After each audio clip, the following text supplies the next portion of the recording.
দ্বিতীয় বিশ্বযুদ্ধের সময়টাতে জার্মানদের কাছে আমেরিকার তুলনায় অনেক বেশি শক্তিশালী ও উন্নত মানের ট্যাঙ্ক ছিল, আর বলা হয় এই জন্যই আমেরিকা ওই সময়টায় জার্মানিদের সাথে পেরে উঠছিল না।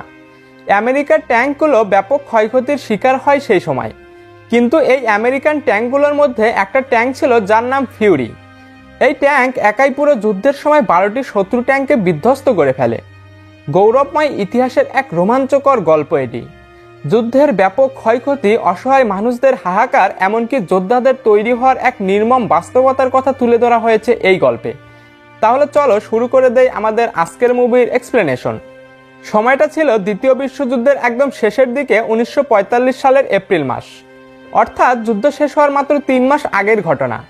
এই সময়টাই দেখা যায় আমেরিকা প্রাণপণে যুদ্ধ করে যাচ্ছে। তারা যেভাবেই হোক হিটলারের নাৎসি বাহিনীকে পরাজিত করবেই। এই সময় আমেরিকার যে ট্যাঙ্কগুলো লড়াই করে যাচ্ছিল তাদের মধ্যে একটি ট্যাঙ্ক ছিল যার নাম ফিউরি। এই ফিউরি ট্যাঙ্কের কমান্ডার ছিলেন ডন কলিয়ার। নাম ডন হলেও ব্যাটালিয়নদের সবাই তাকে ওয়ার ড্যাডি বলে ডাকে। ওয়ার ড্যাডি অর্থাৎ যুদ্ধপিতা। এই নামটা এই জন্যই দেওয়া হয়েছিল কারণ ডন ছিল খুবই দক্ষ একজন কমান্ডার এবং শত্রুপক্ষকে ভয় ফেলার মতো কেউ একজন। ডনের ট্যাঙ্কে 5 জনের একটা গ্রুপ ছিল, মানে 5 জন মিলে এই ফিউরি ট্যাঙ্কটা চালাতো। যুদ্ধের শুরু থেকেই এই দলটা অনেক শত্রুদের হত্যা করে যাচ্ছে, কিন্তু একটা সময়ে তাদের গ্রুপেরই একজন মারা যায়। তার নাম ছিল রেড। যুদ্ধের এই সময়টাই দেখা যায় জার্মানিরা হেরে যাওয়ার মতো অবস্থা।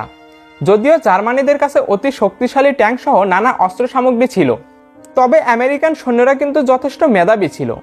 তারা দক্ষতার সাথে জার্মানিদের সাথে লড়ে যাচ্ছে। এমন একটা অবস্থা হয়েছে যে আমেরিকান সৈন্যরা জার্মানি দেশেরই অনেক ভেতরে ঢুকে গিয়েছে।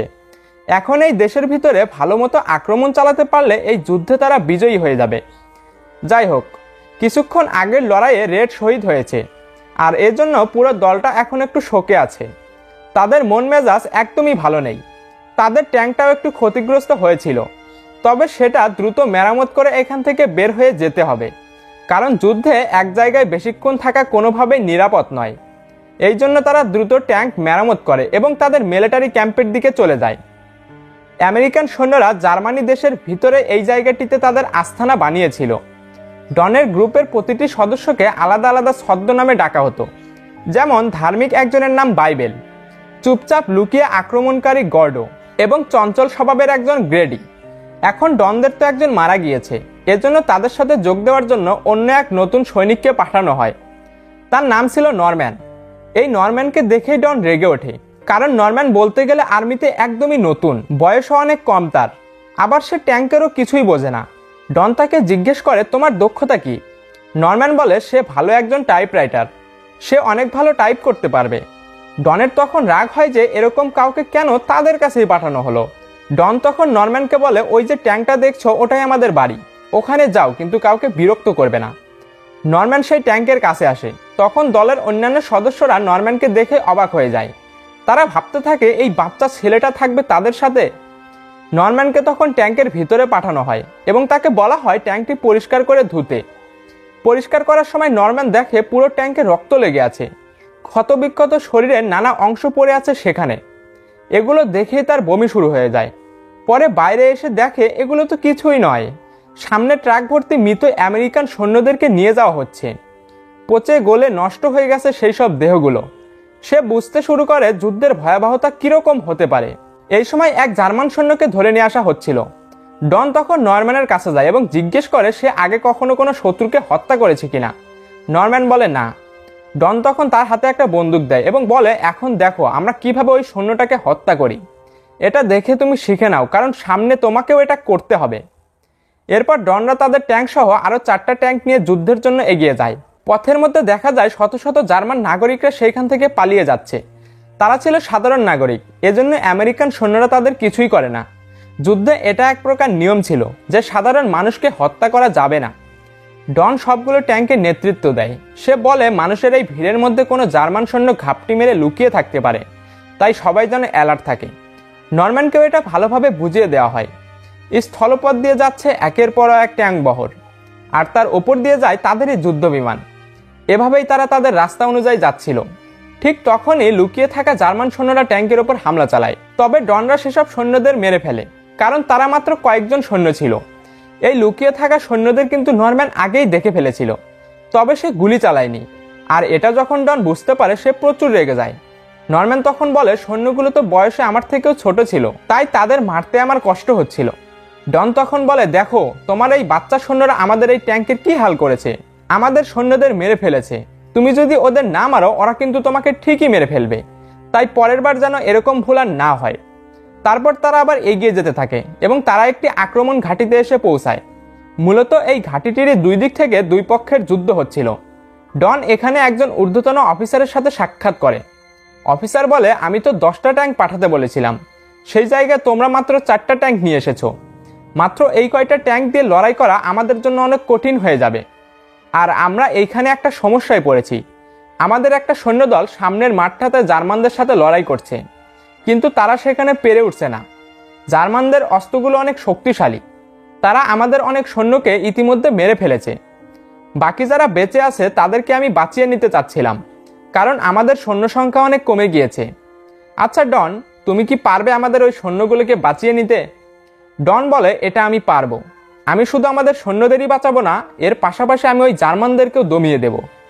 এরপর ডন তাদের ট্যাঙ্কগুলো নিয়ে ওই মাঠের দিকে এগিয়ে যায়। দূরবীনে দেখা যায় জার্মান বাহিনীরা ঝোপের আড়াল থেকে তাদের উপর ফায়ার করছিল। ডন তবুও মাঠে নামে। এই সময় তার সৈন্যগুলো ট্যাঙ্কের পিছু পিছু এগিয়ে যায়, যার ফলে শত্রুপক্ষ তাদের সহজেই টার্গেট করতে পারে না। ওখানে থাকা আহত সৈন্যগুলো ট্যাঙ্কের পিছনে চলে আসে। জার্মানরা যখন এসব দেখে তখন তারা অনবরত ফায়ারিং শুরু করে দেয়। মুহূর্তের মধ্যেই কিছু আমেরিকান সৈন্যও সেখানে মারা যায়। নরম্যান সহ আরো কয়েকজনের দায়িত্ব হচ্ছে ট্যাঙ্কের প্যারিস্কোপ দিয়ে লুকিয়ে থাকা শত্রুদের দেখা। লুকিয়ে থাকা জায়গা চিহ্নিত করা মাত্রই ডনরাও ফায়ারিং শুরু করে দেয়। প্ল্যান ছিল যে আগে জার্মানদের ট্যাঙ্কগুলোকে ধ্বংস করে দিতে হবে, তারপর বাকি জার্মান সৈন্যগুলোকে শুট করে মেরে ফেলা হবে। কিন্তু জার্মানদের ট্যাঙ্কগুলো অনেক শক্তিশালী, আবার সেগুলো লুকিয়ে ছিল। কিন্তু ডনের প্ল্যান হচ্ছে তারা লুকাবে না, তারা জার্মানদের দিকেই এগিয়ে যাবে। এরকম করলে শত্রুরা অবশ্যই তাদের ট্যাঙ্ক দিয়ে ফায়ার করবে, আর তখনই বোঝা যাবে যে ট্যাঙ্কগুলো আসলে কোথায় লুকিয়ে আছে। আর তখন যদি ভালোভাবে বুঝে ডনরা ফায়ারিং করতে পারে তাহলে শত্রুদের দমিয়ে দেওয়া যাবে। তখন এই প্ল্যান অনুযায়ী কাজ করা হচ্ছিল এবং যুদ্ধের এক পর্যায়ে তারা সফলও হয়। কিন্তু এইদিকে দেখা যায় এসবের কারণে নরম্যান অনেক আতঙ্কিত, কারণ তাকেও তো গুলি চালাতে হচ্ছে। এসবে নরম্যান একদমই অস্থির হয়ে পড়ছিল। যাই হোক, আমেরিকা বাহিনী সেই জায়গার দখল নিয়ে নিয়েছে, অর্থাৎ এই খণ্ডযুদ্ধে ডনরা বিজয়ী। এসব দেখে নরম্যান চুপচাপ কাঁদছিল। ডন এসে তাকে বলে, তুমি এখন যে জায়গাটায় আছো সেখানে আগে আমার খুব প্রিয় এক সৈনিক ছিল, তাকে কিন্তু ওই জার্মানরাই মেরে ফেলেছে। এটা ছিল তাদের কাজ, আর আমাদের কাজ হচ্ছে তাদেরকে হত্যা করা। এটাই যুদ্ধ, তোমাকে বুঝতে হবে এটা আমাদের দায়িত্ব। এখানে বিবেক দিয়ে ভাবতে হবে, আবেগ দিয়ে নয়। এই সময় দেখা যায় এক জার্মান সৈন্য নিজে থেকে এসে তাদের কাছে আত্মসমর্পণ করে। সে বলে, আমি হার মেনে নিয়েছি, দয়া করে আমাকে মারবেন না। তখন ডন নরম্যানকে সেখানে ডেকে নিয়ে আসে এবং বলে, এই দেখো, এটা আমাদের শত্রু, এখন তুমি তাকে হত্যা করবে, তুমি তার পিঠ বরাবর গুলি চালাবে। কিন্তু নরম্যান কোনোভাবেই তাকে হত্যা করতে চায় না। নরম্যান বলে, সে তো আত্মসমর্পণ করেছে, তাকে তো মারা উচিত নয়। তখন ডন নরম্যানকেই মারধর করে এবং বলে, তোমাকে হত্যা করতে শিখতে হবে। আর এরপর সে নরম্যানের হাত দিয়ে বন্দুকটা চালিয়ে দেয়। নরম্যান তখন কাঁদতে থাকে। এরপর নরম্যানকে উঠিয়ে গ্রুপের বাকি সদস্যদের কাছে নিয়ে আসা হয়। তখন সবাই তাকে বলে, ডনের ব্যবহারে কষ্ট পেও না, এই যুদ্ধে আমাদের মধ্যে সে তার সব থেকে কাছের মানুষকে হারিয়েছে। আমরা যে আজ পর্যন্ত বেঁচে আছি এটা তারই জন্য। আসলে সে তোমাকে এই যুদ্ধে টিকে থাকাটা শেখাচ্ছে। সবাই আবার সামনের গন্তব্যে এগিয়ে যেতে থাকে। একটা সময় তারা একটি শহরের মধ্যে পৌঁছে যায়। শহরের পরিবেশ একদমই ক্ষতবিক্ষত, মানুষ সহ নানা প্রাণীর দেহ সেখানে পড়ে আছে। কিছু অসহায় মানুষকে দেখা যায় তারা এই মৃত প্রাণীগুলো থেকে তাদের খাবার সংগ্রহ করে নিচ্ছে। আরও দেখা যায় পথের খুঁটিগুলোতে ঝুলে আছে কিছু মানুষের লাশ। এই মানুষগুলো কিন্তু জার্মানি দেশেরই, তবে তারা যুদ্ধের বিপক্ষে ছিল। তারা হিটলারের কথা অনুযায়ী যুদ্ধ করতে রাজি হয়নি, তাই হিটলার বাহিনী তাদেরকে মেরে এভাবে ঝুলিয়ে রেখেছে। এরপর ডনরা একটি এলাকায় প্রবেশ করে, আর প্রবেশের সাথে সাথে সেখানে জার্মান সৈন্যরা গুলিবর্ষণ শুরু করে দেয়। ডনরাও তখন ফায়ারিং শুরু করে দেয়। গোলাবারুদে তারা বেশ কয়েকটি শত্রু দালান ধ্বংস করে দেয়। এখানে নরম্যানকেও ফায়ারিং করতে দেখা যায়। সেও আসলে বুঝে গিয়েছিল যে এটাই তাকে করতে হবে। কিছু সময়ের মধ্যেই দেখা যায় পুরো এলাকা ডনদের নিয়ন্ত্রণে, আর যে কয়েকজন জার্মান সৈনিক বেঁচে ছিল তারা তখন স্যারেন্ডার করে। এখানে কিছু বাচ্চা ছেলে মেয়েদেরকেও দেখা যায়, যাদেরকে জোরপূর্বক যুদ্ধের জন্য তৈরি করা হচ্ছিল। ডনরা সেই বাচ্চা ছেলে মেয়েদেরকে ছেড়ে দেয়। তবে ওখানে শত্রু বাহিনীর এক লিডার ছিল, তাকে মেরে ফেলা হয়। এরপর সবাই তাদের এখানকার বিজয় উদযাপন করতে থাকে। নরম্যানের কাছে ডন এসে বলে, তোমার কি এখনো খারাপ লাগছে? নরম্যান বলে, না, সে তো দেশের জন্য এসব করছে, তার তো খারাপ লাগা যাবে না।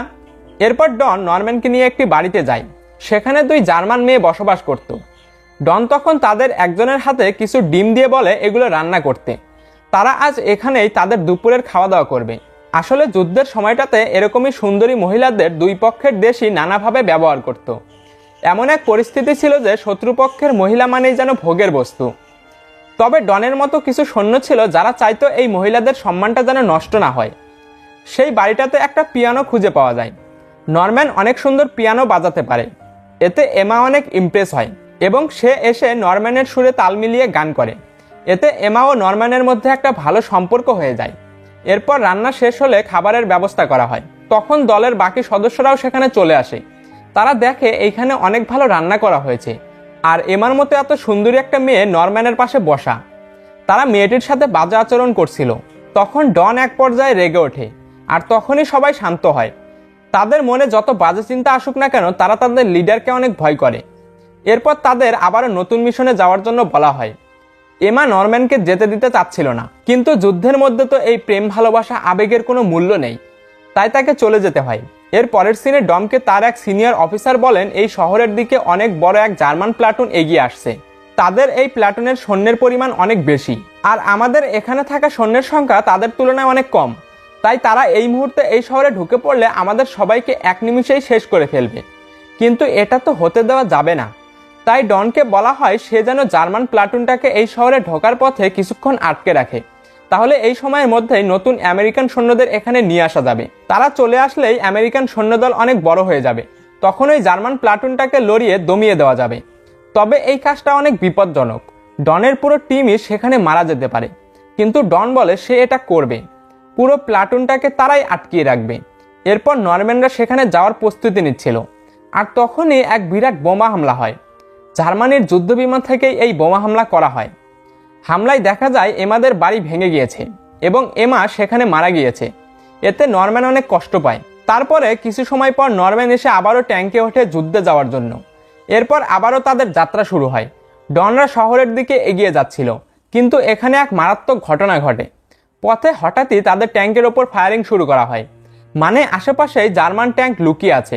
তারা আসলে বুঝতে পেরেছিল যে এখানে ডনরা আসতে পারে, তাই তারা আগেভাগেই এখানে লুকিয়েছিল ডনদের মারার জন্য। তবে আতঙ্কের বিষয় আসলে এটা নয়। বিষয়টা হচ্ছে যেই ট্যাঙ্ক তাদের উপরে হামলা চালাচ্ছে সেটা হলো টাইগার ট্যাঙ্ক। দ্বিতীয় বিশ্বযুদ্ধের সবথেকে শক্তিশালী ও ভয়ঙ্কর ট্যাঙ্ক হচ্ছে এই জার্মানিদের টাইগার ট্যাঙ্ক। একাই অন্য 10টা ট্যাঙ্কে উড়িয়ে দিতে পারে এই টাইগার ট্যাঙ্ক। ডনদের ছিল টোটাল 4টা ট্যাঙ্ক, কিন্তু তারা এই 4টা ট্যাঙ্ক মিলেও একটা টাইগার ট্যাঙ্কে দমাতে পারছিল না। সেখানে ব্যাপক লড়াই হয়। ডনদের বাকি 3টা ট্যাঙ্কই কিছুক্ষণের মধ্যেই ধ্বংস হয়ে যায়। বাকি থাকে শুধুমাত্র ফিউরি ট্যাঙ্ক। ডন বলে ফিউরিকে গোল গোল ঘোরাতে, ফলে টাইগার ট্যাঙ্ক তাদের নিশানা করতে পারবে না। ডনের নেতৃত্বে বুদ্ধি খাটিয়ে হামলা চালানো হচ্ছিল। ফিউরিকে কোনোভাবেই টার্গেট করা যায় না, আর যখনই টাইগার ট্যাঙ্ক মাঠের মাঝে চলে আসে তখন সেটা থামা মাত্রই ফায়ারিং শুরু করা হয়। ব্যাপক হারে ফায়ারিং করা হচ্ছিল। কোনাকুনি ফায়ারিং করার ফলে টাইগার ট্যাঙ্ক বিধ্বস্ত হয়। যদিও কয়েকজন সৈন্য সেখানে বেঁচে ছিল, তাদেরকে নরম্যান একাই মেরে ফেলে। ট্যাঙ্কের সবাই নিজেদের এমন কাজ দেখে নিজেরাই অনেক অবাক হয়ে যায়।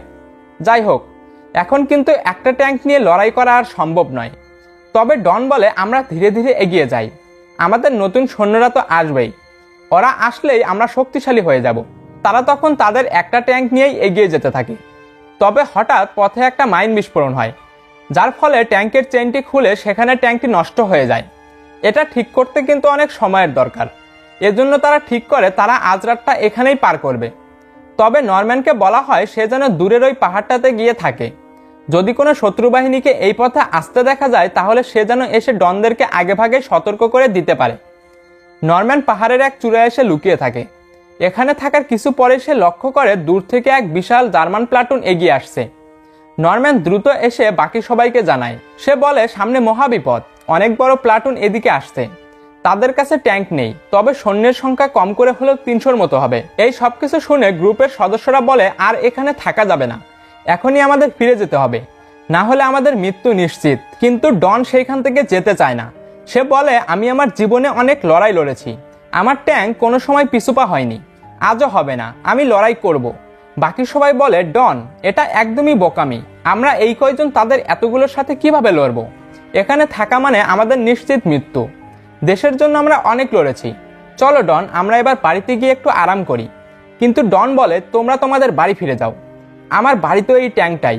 এই ট্যাঙ্ক এখন আগাতে পারবে না ঠিক আছে, কিন্তু সে এখনো যুদ্ধ করতে পারবে, এখনো এখানে কামান রয়েছে, বন্দুক রয়েছে। ডন বলে, আজ আমি এক রেকর্ড তৈরি করব। আমার এই ট্যাঙ্ক একের পর এক জার্মান সৈন্যদেরকে ঘায়েল করে নতুন এক ইতিহাস তৈরি করবে। এসব শুনে সবারই কঠিন এক মনোবল তৈরি হয়। এরপর সবাই মিলে লড়াইয়ের প্রস্তুতি নেওয়া শুরু করে। তারা ট্যাঙ্কের চারদিকে জ্বলন্ত লাশ রেখে দেয়, যাতে জার্মানরা বুঝতে পারে ট্যাঙ্কটা বিধ্বস্ত হয়ে গেছে। আর তারপর সবাই মিলে ট্যাঙ্কের ভেতরে ঢুকে পড়ে। তারা জার্মানিদের আসার অপেক্ষা করছিল। এ সময় তারা শেষবারের মতো কিছু হাসি ঠাট্টা করে নেয়। মরণযুদ্ধ শুরু করার আগে তারা হাসি মুখে থাকতে চায়। এরপর কিছু সময় পরই দেখা যায় জার্মানরা কাছাকাছি চলে এসেছে। এইদিকে ট্যাঙ্কের সবাই একেবারে প্রস্তুত। যখনই একজন জার্মান সৈন্য ট্যাঙ্কের মুখটা খোলে, তখন ডনরা ফায়ারিং শুরু করে দেয়। শুরু হয় এক দাণ্ডবীয় লড়াই। ট্যাঙ্ক দিয়ে অনবরত জার্মানিদের উপর ফায়ার করা হচ্ছিল। গোলা বারুদে আশেপাশের বাড়িগুলোকে উড়িয়ে দেওয়া হয়। জার্মানিদের লুকানোর জন্য কোনো জায়গাই দেওয়া হচ্ছিল না। এত দ্রুত ফায়ারিং করা হচ্ছিল যে জার্মান বাহিনীর একদমই বেসামাল অবস্থা। গুলি ট্যাঙ্ক ভেদ করতে পারে না, এই জন্য ট্যাঙ্কের ভেতরে নরম্যানদের কোনো ভয় নেই। জার্মানদের বেশ কয়েকটি ট্রাক উড়িয়ে দেওয়া হয়। পুরো চারদিকে আগুনে ঝলসে যাচ্ছে। একটা ট্যাঙ্ক কিভাবে এত বিধ্বংসী হতে পারে তাই দেখছে পুরো শত্রুপক্ষ। কিন্তু একটা পর্যায়ে ট্যাঙ্কের গলাবারুদ শেষ হয়ে যায়। কিন্তু ডনদের তো থামা যাবে না, কারণ থেমে গেলে শত্রুপক্ষ এসে তাদেরকে মেরে ফেলবে। ডন জানতে পারে বাইরে আরো কিছু গোলাবারুদ রাখা আছে। এগুলো আনার জন্য সে বের হয়। তাকে ব্যাকআপ দিবে নরম্যান ও আরেকটি সদস্য। চারদিক থেকে টিয়ার শেল ফেলে ধোয়ার সৃষ্টি করা হয়। এদিকে শত্রুদলও বুঝে গিয়েছিল ডনদের গোলাবারুদ শেষ। আর যখনই ডনরা বের হতে শুরু করে, শত্রু বাহিনীও তখন তাদের উপরে ঝাঁপিয়ে পড়ে। অনেক চেষ্টায় ডন বাইরের গোলাবারুদগুলো নিয়ে নেয়, কিন্তু এতে এক পর্যায়ে সে আহত হয়েছিল। তবে তারা তো থামবে না। এইদিকে শত্রুদলও বুদ্ধি খাটায়। টিয়ার শেল দিয়ে ধোঁয়া তৈরি করে ধোঁয়ার আড়ালে লুকিয়ে লুকিয়ে এগোতে থাকে। এজন্য একটা সময় ডনরা কোনো শত্রুকেই খুঁজে পাচ্ছিল না। ভয়ঙ্কর এক নিরাপত্তার তৈরি হয় সেখানে।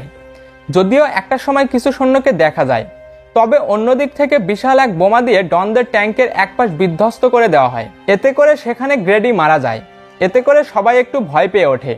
কিন্তু গ্রেডি নিজেই বলে, আমি মারা যাচ্ছি, কিন্তু আমার কোনো ভয় করছে না, তোমরা যুদ্ধ চালিয়ে যাও। ডনরা প্রাণপণ লড়াই করে যাচ্ছে, কিন্তু এত এত জার্মান সৈন্যদের সাথে তো তাদের পেরে ওঠা সম্ভব নয়। একটা সময় ট্যাঙ্কের সব গোলাবারুদ শেষ হয়ে যায়। ডন বলে, এবার বাইরে গিয়ে বন্দুক লড়াই করতে হবে। এদিকে জার্মান বাহিনী একের পর এক বুদ্ধি খাটিয়ে যাচ্ছে। ডনরা তখন বাইরে এসে চারদিক থেকেই গুলি চালাতে শুরু করে। ডনের বন্দুকের গুলি প্রায় শেষের দিকে। তাকে কিছু বন্দুক দিতে এসে বাইবেলের সেখানে মৃত্যু হয়। তার কিছু সময় পর আবার একটা গ্রেনেড ট্যাঙ্কের ভেতরে ঢুকে গিয়েছিল। তখন নরম্যানদেরকে বাঁচাতে গিয়ে গডও সেখানে মারা যায়। এখন বেঁচে আছে শুধুমাত্র ডন এবং নরম্যান। এক পর্যায়ে ডনকেও কাঁধে শুট করা হয়। তখন ডন ট্যাঙ্কের ভিতরে চলে আসে। নরম্যান তাকে বলে, স্যার, আমার অনেক ভয় করছে, চলুন স্যারেন্ডার করে দেই। ডন তখন বলে, আর যাই করো, স্যারেন্ডার করবে না। স্যারেন্ডার করলে ওরা তোমাকে খুব কষ্ট দিয়ে মারবে। ডন আরও বলে, শোনো নরম্যান, আমি তোমাকে বাঁচিয়ে নেব, কারণ তোমাকে আজকের এই গল্পটা পুরো পৃথিবীকে জানাতে হবে। আমাদের এই কৃতিত্বের গল্প তুমি সবাইকে বলবে। এই ট্যাঙ্কের নিচে একটা ফুটো রয়েছে, ওটা দিয়ে বের হয়ে তুমি নিচে লুকিয়ে থাকো। আমি একটা গ্রেনেড ফাটিয়ে ট্যাঙ্কের ভেতরটা জ্বালিয়ে দেব। ওরা এসে দেখবে এখানে কেউই বেঁচে নেই, কিন্তু তুমি নিচে ঠিকই বেঁচে যাবে। তখন নরম্যান নিচে এসে লুকিয়ে পড়ে, আর ওপরে ডন শহীদ হয়ে যায়। পরে ট্যাঙ্কের ভেতরটা ভালোভাবে খুঁজে দেখে জার্মান সৈন্যরা। কাউকে সেখানে না দেখতে পেরে তারা সবাই সেইখান থেকে চলে যায়। পরের দিন সকালে ওই জায়গাটায় নতুন আমেরিকান বাহিনী চলে এসেছিল। তারা দেখে সেখানে শুধুমাত্র নরম্যানই বেঁচে আছে। নরম্যানকে সেখান থেকে উদ্ধার করা হয়। নরম্যান নিজেকেই বিশ্বাস করতে পারছিল না যে সে এখনো বেঁচে আছে। নরম্যানকে হসপিটালে নিয়ে যাওয়া হচ্ছে, আর নরম্যান দূর থেকে দেখে যে ফিউরি ট্যাঙ্কটা এখনো মাথা উঁচু করে দাঁড়িয়ে আছে। আর এভাবেই এই গল্পের সমাপ্তি ঘটে। তো মুভিটা সবার কেমন লেগেছে অবশ্যই কমেন্ট বক্সে জানিয়ে দেবেন। আর চ্যানেলে নতুন হলে অবশ্যই চ্যানেলটি সাবস্ক্রাইব করে দেবেন। ধন্যবাদ।